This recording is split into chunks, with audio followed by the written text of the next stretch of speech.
삼성전자 주주분들, 오늘 장 보면서 오늘은 진짜 40만 원 갈 수 있나? 이렇게 생각하신 분들이 좀 계실 겁니다. 저도 장 보면서 오전에 좀 약하다가 오후에 좀 가려나? 이 생각을 좀 했는데요. 분명히 올랐습니다. 전일 급락 이후에 다시 반등했고 장중에는 34만 3천 원까지 올라갔고 마감도 33만 4천 원으로 끝났어요. 생각보다 많이 오른 장은 아니었습니다. 그래서 뭔가 마음에 쏙 들지 않는 장이었는데요. 그냥 깔끔하게 위로 밀어붙이면 좋았겠지만 그렇지 못했죠. 아래에서는 받아줬고 위에서는 막혔고 종가는 회복했지만 외국인 수급은 아직 시원하게 돌아왔다고 말하기 어렵습니다. 그래서 오늘은 올랐으니까 끝났다, 이렇게 보면 안 돼요. 오히려 내일이 더 중요해진 장입니다. 반갑습니다, 시청자 여러분. 오늘 삼성전자 종가는 33만 4천 원이었습니다. 시가는 32만 3,500원, 장중 저점은 32만 1,000원, 장중 고점은 34만 3천 원까지 나왔죠. 전일 종가가 32만 3천 원이었으니까 오늘은 전날 밀렸던 흐름을 꽤 크게 되돌린 날이에요. 근데 이걸 단순히 삼성전자 오늘 반등 성공, 이렇게만 보면 놓치는 게 많습니다. 오늘 장은 그냥 오른 장이 아니라 시장이 삼성전자를 다시 중심에 올려놓을지 아니면 전날 급락 이후 하루짜리 되돌림으로 끝낼지 그걸 시험한 장에 가까워요. 자, 오늘 삼성전자 흐름을 가격으로 보면 더 잘 보입니다. 아침에 32만 3,500원으로 출발했죠. 시작부터 크게 띄워놓고 달린 장은 아니었어요. 전일 종가 근처에서 시작했고 초반에는 32만 1,000원까지 한 번 더 눌렸습니다. 여기서 무너졌으면 오늘 분위기는 완전히 달랐을 거예요. 그런데 32만 1,000원 부근에서 버텼습니다. 이게 오늘 첫 번째 포인트예요.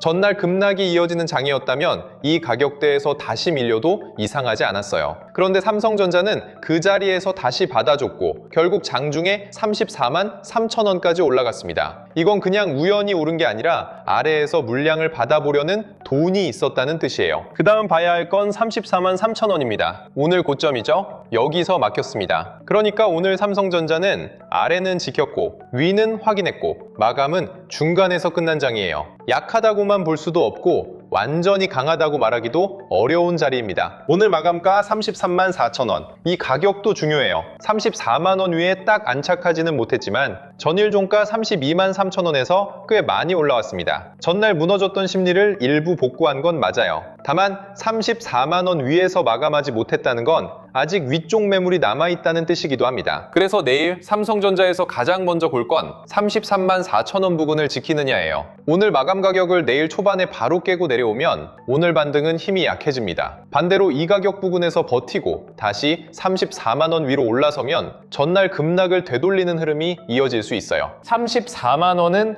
심리선입니다. 삼성전자 주주분들 입장에서도 33만 원대와 34만 원대는 느낌이 다르잖아요. 시장이 보는 눈도 비슷합니다. 34만 원 위에서 버티면 전날 빠진 거 다시 회복하려는구나, 이렇게 볼 수 있고 34만 원을 계속 못 넘으면 아직 위에 매물이 많구나, 이렇게 보게 됩니다. 그리고 마지막은 34만 3천 원입니다. 오늘 장중 고점이에요. 내일 이 가격을 다시 넘기고 그 위에서 거래대금이 붙으면 오늘 반등은 하루짜리 기술적 반등에서 끝나지 않을 가능성이 커집니다. 반대로 34만 3천 원 부근에서 또 막히면 위쪽 매물이 아직 시장을 누르고 있다고 봐야 해요. 가격만 놓고 보면 오늘 삼성전자는 이렇게 볼 수 있습니다. 32만 1천 원에서 아래를 지켰고 34만 3천 원에서 위를 확인했고 종가는 33만 4천 원으로 마감했어요. 내일은 33만 4천 원을 지키는지 34만 원을 다시 회복하는지 34만 3천 원을 넘길 때 누가 사는지 이 세 가지만 보면 됩니다. 자, 여기서 한 번 더 따져봐야 할 게 수급이에요. 오늘 삼성전자가 오른 건 맞습니다. 그런데 이 반등이 외국인이 다시 돌아와서 만든 장인지 아니면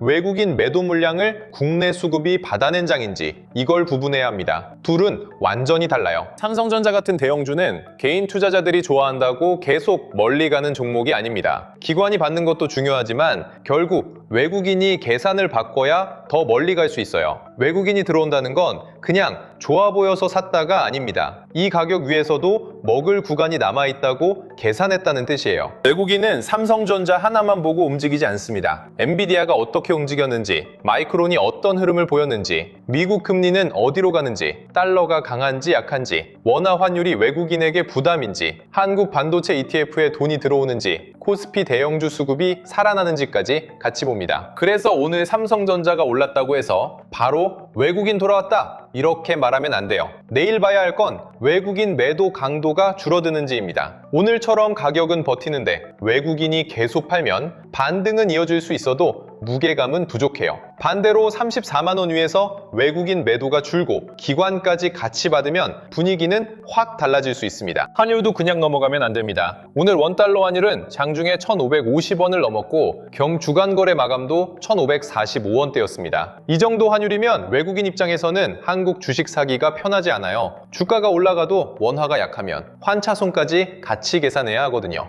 그러니까 내일 삼성전자에서 진짜 좋은 신호는 이거예요. 환율 부담이 있는데도 외국인 매도 강도가 줄어든다. 34만 원 위에서 가격이 버틴다. 34만 3천 원을 넘길 때 거래가 붙는다. 이 세 가지가 같이 나오면 시장은 삼성전자를 다시 중심 후보로 볼 수 있습니다. 해외 분위기는 오늘 삼성전자에 분명히 우호적이었어요. 전날 미국장에서 반도체 지수가 크게 반등했고 엔비디아도 다시 살아났고 마이크론 흐름도 나쁘지 않았습니다. 국내 반도체주가 오늘 반등할 명분은 있었던 거예요. 그런데 여기서 중요한 건 미국 반도체주가 올랐다고 삼성전자가 자동으로 따라가는 장은 아니라는 겁니다. 삼성전자는 지금 시장에서 다른 질문을 받고 있어요. 삼성전자 좋은 회사인 거 시장은 다 압니다. 메모리도 있고 파운드리도 있고 스마트폰도 있고 가전도 있고 현금도 많죠. 근데 지금 시장이 묻는 건 그게 아니에요. 그래서 HBM에서 다시 점수를 받을 수 있냐? 이 질문입니다. 하이닉스는 이미 HBM에서 프리미엄을 받았어요. 시장이 먼저 인정했고 주가도 먼저 움직였습니다. 반대로 삼성전자는 계속 검증을 요구받고 있죠. 샘플 출하가 실제 고객사 검증으로 이어지는지, 수율이 잡히는지,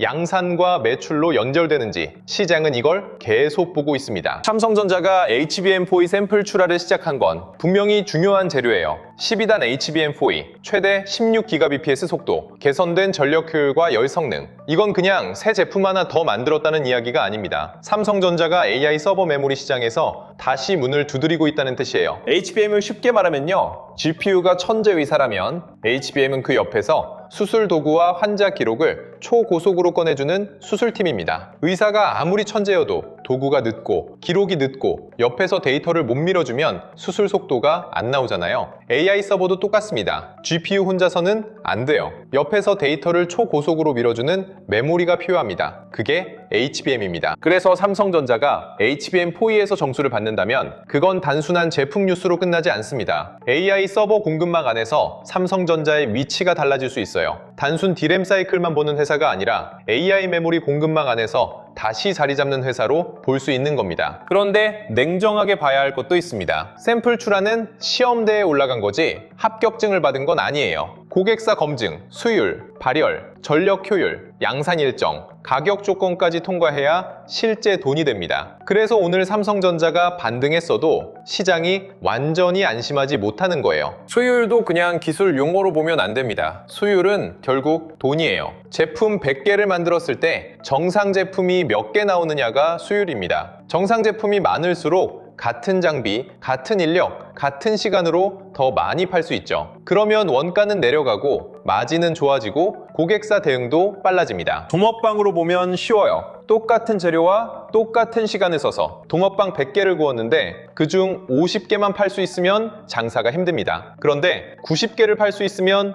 얘기가 완전히 달라져요. HBM도 마찬가지입니다. 수율이 잡힌다는 건 기술이 좋아졌다는 말에서 끝나는 게 아니라 돈을 더 잘 벌 수 있는 구조가 만들어진다는 뜻입니다. 국내 뉴스도 오늘 삼성전자 반등을 설명하는 중요한 축이에요. 이번에 나온 반도체와 AI 메가 프로젝트는 삼성전자 주주분들이 그냥 제목만 보고 넘기면 안 됩니다. 삼성전자는 광주 반도체 팹에 400조 원 규모 투자가 거론됐고 천안과 온양 쪽 HBM 팹에는 56조 원 규모가 언급됐습니다. 여기에 SK하이닉스까지 서남권 신규 반도체 거점을 같이 밀고 들어오죠. 정부가 말하는 서남권 반도체 허브 전체 규모는 800조 원대로 커집니다. 그러니까 이걸 삼성전자 공장 하나 더 짓네, 이 정도로 보면 안 돼요. 이건 삼성전자 하나의 뉴스이면서 동시에 한국 반도체 생태계 전체의 뉴스입니다. 공장을 짓는다는 건 그냥 땅을 사고 건물을 올린다는 뜻이 아닙니다. 장비가 들어간다는 뜻이고 소재와 부품이 필요하다는 뜻이고 HBM을 늘린다는 건 후공정과 패키징 부담이 커진다는 뜻이에요. 삼성전자 주가가 버티면 그 다음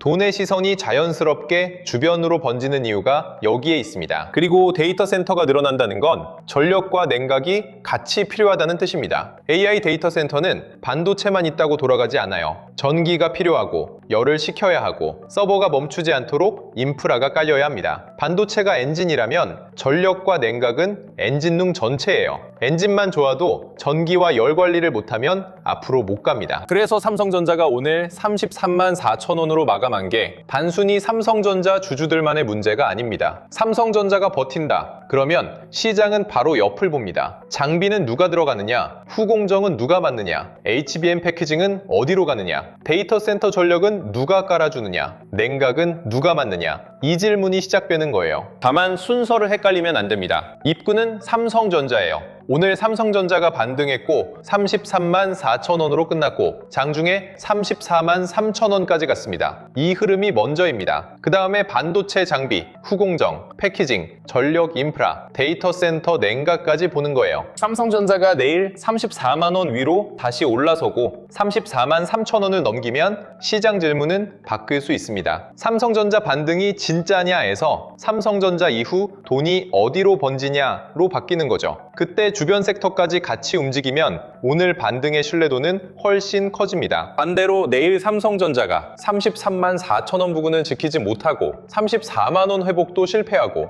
외국인 매도까지 계속 강하게 나오면 오늘 반등은 하루짜리 되돌림으로 끝날 수 있습니다. 뉴스는 좋습니다. 그런데 좋은 뉴스와 좋은 가격 흐름은 달라요. 시장은 항상 뉴스보다 가격으로 먼저 답을 줍니다. 보유자분들은 오늘 흥분하지 마세요. 올랐다고 해서 모든 리스크가 사라진 건 아닙니다. 오늘 진짜 좋은 부분은 32만 원 초반을 지키고 33만 4천 원까지 마감했다는 거예요. 찝찝한 부분은 외국인 수급이 아직 완전히 돌아왔다고 보기 어렵다는 겁니다. 그래서 보유자분들은 내일 딱 이것만 보시면 됩니다. 33만 4천 원 부근을 지키는지, 34만 원 위에 다시 올라서는지, 34만 3천 원을 넘길 때 거래 대금이 붙는지, 그리고 외국인 매도 강도가 줄어드는지, 이 신호가 살아있으면 오늘 반등은 이어질 수 있습니다. 신규로 보는 분들은 급하게 따라가지 마세요. 삼성전자가 오늘 반등했다고 해서 내일 아침 바로 쫓아가야 하는 장은 아닙니다. 좋은 뉴스가 있고 미국 반도체주도 좋았고 삼성전자도 반등했지만 위에는 아직 매물이 있습니다. 확인하고 들어가도 늦지 않아요. 신규 입장에서 제일 위험한 건 오른 걸 보고 마음이 급해지는 겁니다. 34만 원 위에서 안착하는지, 34만 3천 원을 넘을 때 거래 대금이 붙는지, 외국인 매도가 줄어드는지 이걸 보고 접근해도 됩니다. 좋은 회사라도 아무 자리에서 들어가면 고생합니다. 관망자분들은 삼성전자만 보지 말고 삼성전자가 만든 길을 같이 보세요. 오늘 삼성전자가 33만 4천 원으로 끝났다는 건 반도체 전체가 다시 한번 기회를 얻었다는 뜻입니다. 그 다음에는 반도체 장비, 후공정, 패키징, 전력 인프라, 데이터 센터 냉각까지 같이 봐야 해요. 지수는 결과고 중요한 건 돈의 이동 경로입니다. 여기서 많이 하는 착각이 있습니다. 외국인이 팔았으니까 오늘 반등은 가짜다. 이건 너무 단순해요. 외국인이 팔았는데도 가격이 오른 건 그 매물을 받아낸 돈이 있었다는 뜻입니다. 진짜 위험한 건 외국인이 파는데 아무도 못 받아서 가격이 무너지는 장이에요. 오늘은 적어도 그런 장은 아니었습니다. 두 번째 착각은 이겁니다. 삼성전자가 오늘 올랐으니까 이제 걱정 없다. 이것도 아닙니다. 오늘 반등은 의미 있지만 아직 외국인 수급이 완전히 돌아온 건 아니에요. 삼성전자가 더 강해지려면 34만 원 위에서 버티고 34만 3천 원을 넘고 외국인 매도 강도가 줄어야 합니다. 가격과 수급이 같이 맞아야 해요. 세 번째 착각은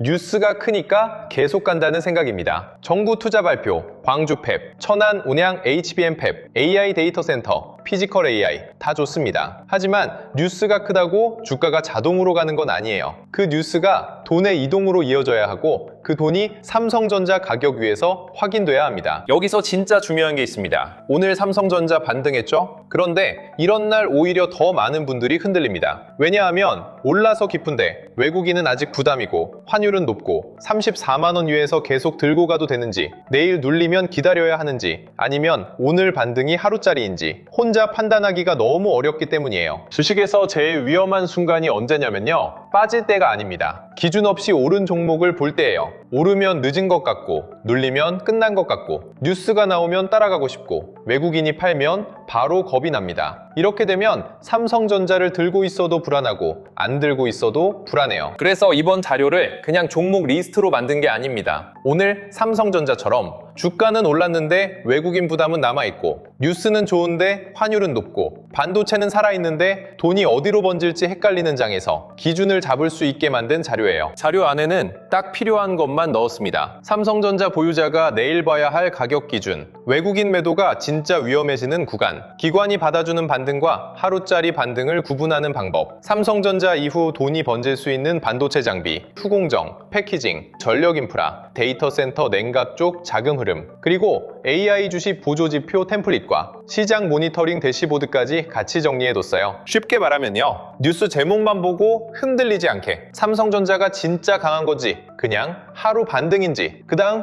돈이 어디로 이동하는지 직접 체크할 수 있게 만든 기준표입니다. 종목 찍어주는 자료 아니에요. 이 자료가 필요한 분들은 딱 이런 분들입니다. 삼성전자를 들고 있는데 내일 34만 원을 못 넘으면 어떻게 봐야 할지 모르겠다. 외국인이 계속 파는데도 주가가 오르면 이걸 믿어도 되는지 헷갈린다. 삼성전자만 보고 있다가 반도체 장비나 전력 인프라 쪽 움직임을 자꾸 놓친다. 뉴스는 많은데 뭐가 진짜 주가에 영향을 주는 뉴스인지 구분이 안 된다. 이런 분들은 자료 받아두시는 게 좋습니다. 당장 매수하라는 게 아닙니다. 오늘 오른 종목을 쫓아가라는 것도 아니에요. 먼저 기준을 잡자는 겁니다. 기준이 있어야 내일장이 흔들려도 괜히 공포에 던지지 않고 괜히 고점에서 따라붙지도 않습니다. 삼성전자는 이제 단순히 오른다, 빠진다로 볼 종목이 아닙니다. HBM, 외국인 수급, 환율, 반도체 장비, 후공정, 전력 인프라까지 같이 봐야 하는 구간이에요. 아는 방법은 간단합니다. 구독과 좋아요 눌러주시고 댓글창에 구독 완료라고 남겨주세요. 그리고 설명란 링크로 신청하시면 됩니다. 제가 확인할 수 있게 댓글은 꼭 구독 완료